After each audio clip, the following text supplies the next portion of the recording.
Hello বন্ধুরা, আমি আজ এসেছি জয়নগর দত্তবাজারে ইসিজি করতে। তো যেই কাকুর বাড়িতে যাব, কাকু এখন বাইরে রয়েছে। ওনাদের বাড়িটা ঠিক জানি না, তাই আমি রাস্তায় দাঁড়িয়ে আছি।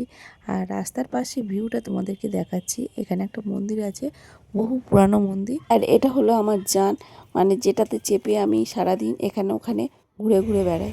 তারপর কাকু এলো, কাকুদের বাড়িতে যাব।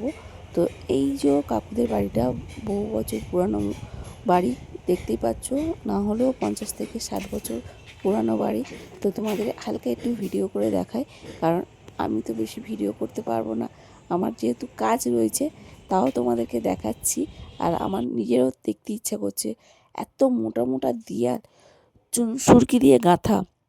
আর ঘরের মধ্যে ঢুকছি না, পুরো সেই ভূতের সিরিয়াল দেখলে যেরকম গা কাঁটা মেরে ওঠে, ঠিক তেমনই লাগছে। এই দেখো, দেয়ালগুলো দেখো আর সিঁড়িগুলো দেখো, দেখতে পাচ্ছ তো? যেহেতু লোক বসবাস করে, তো তাই যেখানে একটু মানে ক্ষয়ক্ষতি হয়, সেখানে সঙ্গে সঙ্গে মেরামত করে নেয়, যার ফলে বাড়িটা আজও পর্যন্ত টিকে রয়েছে। আর বাড়ির ওপরের ছাদটা দেখো, তাল গাছের যে কাণ্ডটা থাকে, সেই তাল গাছের কাণ্ড, কিছু লোহার রড আর ইট দিয়ে ছাদটা তৈরি। সত্যিই দেখার মতন বাড়ি।